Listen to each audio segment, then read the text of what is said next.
So, let me move on a little bit and ask the next question. This is not a very complicated question. I just want to be sure that we are all on the same page, because when we talk of machines thinking and so on. So, what do we mean by a machine? Because otherwise, we will be stuck with trying to answer a question that can machines think without knowing what we mean by thinking and without knowing what exactly we mean by machines essentially. So, both these terms we should know as to what do we mean by that essentially. A device which does a particular task repeatedly. Okay, I am not going to write this here. Is that a complete enough definition of a machine? A device that does, reduces human effort. A device that reduces human effort.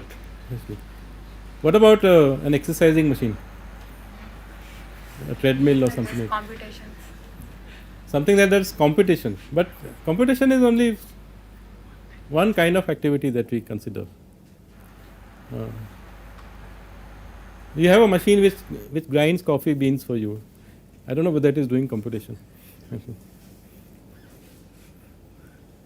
No, more fundamentally, when will I call something a machine? That is what I mean by the question essentially. So, if it is not a machine, what can it be? It follows the given instructions. You instruct it and it will do the work for you. Doesn't think on its own. So, he says it does not think on its own. So, he is trying to give the answer to the question that can machines think. So, machines are things which cannot think on their own. Yeah. Now, this bit about following instructions, I do not know. I mean, there are, of course, at some stage in the life of a machine there are instructions given to a machine. So, but if I have a air conditioner like in this room or a thermostat somewhere, it is not really following instructions. But you some coding or something. At some, yeah, that is what I said, at some stage in its life some instructions were given to it, but then I can say the same thing about you as a person, right, that you are following instructions. Your parents said go and attend lectures, do not bunk classes, so you are sitting here. Yeah. No, more fundamentally, what is, when would I call something a machine? So, let me give a circular definition. Something which acts mechanically. Of course, as I said, it is a circular definition. It is using the term machine and mechanical, they are related to each other. So, it is not really a good definition in that sense, but it gives us an idea of what I am trying to convey essentially. Because we can express this more easily. When do you say that something is acting mechanically? And I do not want to answer that without thinking, because thinking is something which happens at a different level altogether, as we will see. Basically, in a well defined manner according to certain rules, let us say laws of physics if it is a physical machine, or some other mathematical laws if it is a computing machine, something which operates according to fixed set of rules. Okay. So, the question that one asks is, and we will come to that in a moment. Okay. So, this is a question which has raised. So, just to be clear, is a computer a machine? It does operate according to some very well defined laws and so on. Of course, a computer is a very special kind of a machine, it is a very flexible kind of a machine which says, so this whole idea of stored program which we discovered, it was discovered not quite discovered, but at least brought forward by Charles Babbage, which says that you can have the same machine and you can put in a different program and it will do something different for you essentially. It makes it a very flexible machine, but nevertheless it is a machine because at the base there is something which is very repetitive which is going on. And whenever we say machine in the rest of this course, basically we will mean a programmable computer. So, when we say can a machine think, then it means can we program a computer so that it appears to be thinking or is thinking, as the case. So, this is a question that is fundamental in the sense there was a raging debate, as we will see some arguments against thinking in the next slide. In the last 50 odd years, 60 years, people have been talking about whether machines can think or not. So, does anyone here have a strong opinion either side? So, when I say by this time, I mean a computer program. Can I program a computer so that it is a thinking machine? Is that possible at all? And we try to find some aspects of what we call intelligent behavior. Or is there something missing that we have not mentioned here, we forgot to mention here, which the computer cannot do, can never do? Is there something like the halting problem situation here?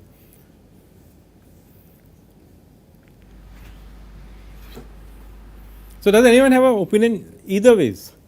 Does anyone strongly feel that yes, machines can think, there is nothing fundamentally against it? Or does anyone have an opinion which says no, machines cannot think, only we human beings can think essentially? So, but you didn't tell what is thinking. Well, that is the first question I started asking you with.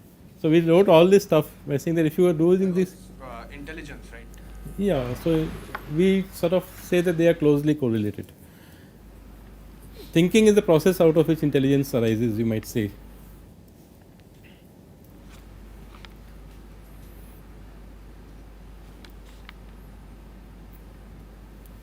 So, no one has a strong opinion, I take it essentially, I think.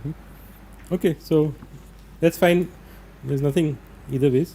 And finally, as Haugeland said, I mean, what Haugeland thinks about this question, that are we machines, is already there in his answer essentially. He thinks that we are machines. But is there anyone here who feels that strongly about this, that yes, we are machines, or no, we are not machines, we are flesh and blood creatures of carbon, we are not made of silicon? Any strong views? So, supposing I were to say, okay, let us try and put forward the idea that we are machines, what is the argument that you would give to say that yes, we are also machines? Okay. So, one of the fundamental objections that people ask is that machines versus whatever it is which is called as free will. So, when I asked you a little while ago as to what would be if you were not a machine, then the answer that some people gave is that you have your own free will. So, in some sense a machine does not have any free will essentially. A machine operates according to fixed set of instructions and fixed set of laws, and always obeys those instructions and laws essentially. Whereas free will, which we do not understand, we do not know whether we have free will or not. I mean, people claim that human beings have free will, but they all go and vote for some Congress and BJP all the time essentially. So, but anyway, what is this thing called free will? It basically says that we make choices, that we are the ones who decide how our lives will be or what we will do in the next instant and things like that. European philosophies like existentialism dealt quite a bit in the post war period about this notion of free will and making choices and things like that. So, if we were machines, then we would not have something called free will, or is that a contradiction? Or if we are machines, do we, like some of the Indian thought says, that everything is pre-decided? Like they say whatever had to happen will happen essentially. Of course, then we are all machines, and then there is no second thought about it. But if I were to sort of deconstruct and say, okay, we are machines because of this reason, I could sort of give you an argument which says that we grow out of a single cell to start with instructions written in our genetic code about how to build our bodies, what color of eyes to have, all kinds of things. And then essentially we build ourselves using using this thing, and therefore we become human beings. And just like computers are flexible and they can do different things at different times, we are also flexible, maybe a little bit more than the current day computers, but we are, in the end, we are machines essentially. Or I could give you an argument which says that, see, our brain is made up of a 10 to 100 billion neurons, all of them operate by a very simple mechanical procedure. So, our brains are mechanical in nature, and therefore, since the brains control us, we are mechanical in nature. I could give arguments like this. So, what would you say against it? I mean, if you were to say anything against it. We have something called emotion that is not in machines. We have something called emotion that is not in machine essentially. We are biased to our emotion. But how do you know it's not in the machine? Suppose I turn off my computer. Supposing your system crashes, can we say it's angry with you? I mean, it may not display it in other ways, I think. No, more seriously, why should you say that machines cannot have emotions? I think. So I will point you to a book. It's called The Emotion Machine.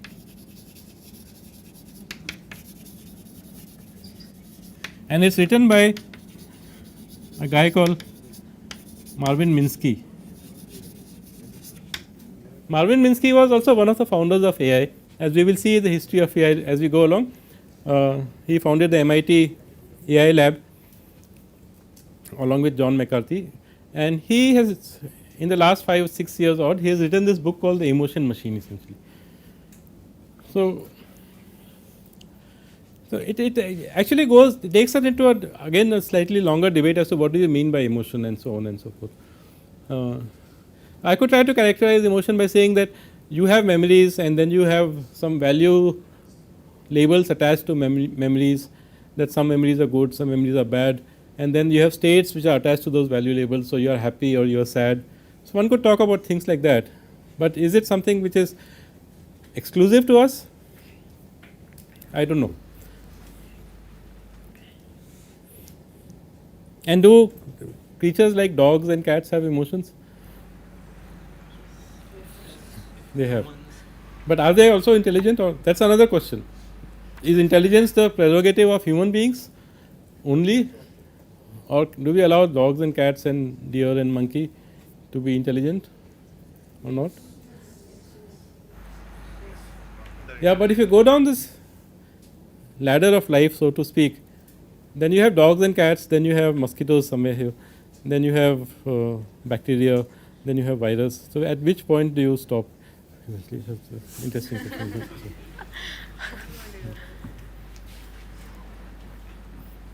Okay, we are not here to answer these questions. We are here to keep in mind that these questions have been asked by many people, and this is not the goal. Our goal to it's not a course on philosophy, but still we should be aware of it. So here's a small cartoon I got from. So if we were machines, yes, then I suppose our admiration would be mutual, I think, or if you want to call it admiration. So let me give you some arguments which are well known in literature, which claim that machines can. The question we are asking is, can a machine think? Can machines think? So what are the objections? The first, by a guy called Herbert Dreyfus, says that intelligence depends upon unconscious instincts that can never be captured in formal rules essentially. So you can't read this. I didn't know how to make this a bit stronger, darker. This is basically a Wikipedia page which says critics of AI essentially. Dreyfus he has made a career out of saying that AI is not possible essentially. So at least he's made a career out of it. What do you think about this? Unconscious instincts that can never be captured in formal rules. So this is one of the arguments which people say, these kind of arguments which says that we often don't know what we are doing, why we are doing something. I did this, but I didn't know why I did this. But does this say that I was doing something really mysterious which I cannot reproduce in a machine. Let us look at the argument by philosopher John Searle. It is called the Chinese room argument. He says, can an agent locked in a room processing questions in Chinese based on a set of syntactic rules be said to understand Chinese? So, it is a thought experiment which John Searle proposes. It is a very famous argument. Just look up the Chinese room argument on the web and you will get all these descriptions. So, the idea is that supposing you as an English speaking person or whatever Hindi or Tamil speaking person were locked up in a room and you were full of these slips of paper which have these syntactic rules which say if you see this pattern then send out this response, if you see this pattern then send out this response. Okay. You do not know what that thing is about, you see some patterns and you have been instructed to match a pattern and send out a response based on that.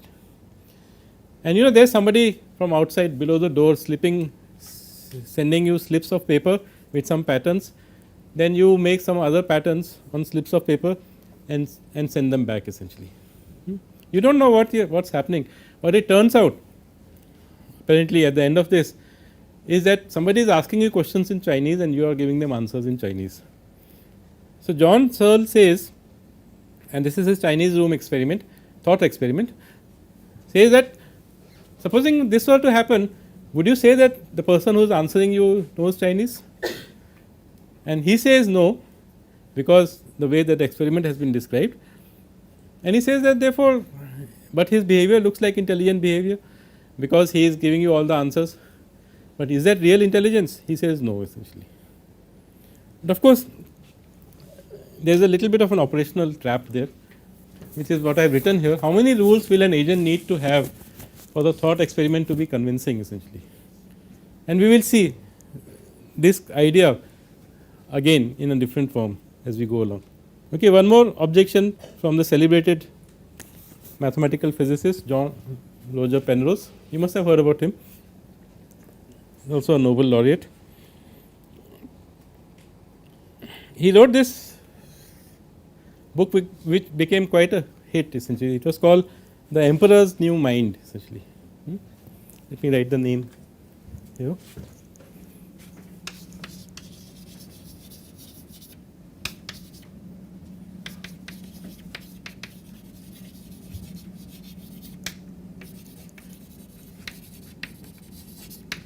So, parodying the emperor's new clothes, and he is also asking this question about can machines think or not. His answer is that no, machines cannot think, we are the only thinking creatures, and he says that there is something happening in our brains which current day physics cannot understand, cannot explain essentially, and that is something he says that with respect to quantum mechanical. If you want to go into those details, you should look up the web or read his book essentially, which is not so easy to read, but still he wrote a later book, I forget its name, which is a shorter version of this book. So, that is another argument. Then there are arguments like he mentioned emotion, intuition, consciousness, ethics. So, some people say it would not be ethical to have intelligent machines, so they cannot be intelligent. Now, this is kind of a roundabout argument which says it would be bad for I do not know who, so we cannot have intelligent machines essentially. Of course, we are very ethical people and we go around suspending 28-year-old IAS officers because of some small prejudice that we have against them.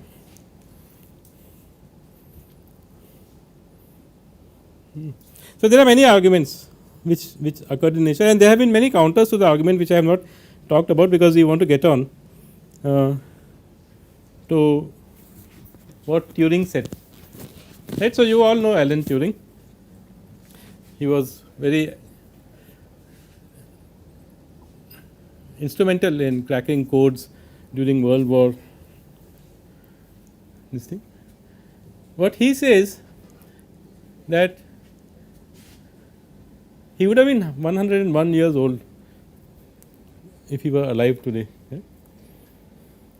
What he says, last year was his birth centenary and lot of things were going on.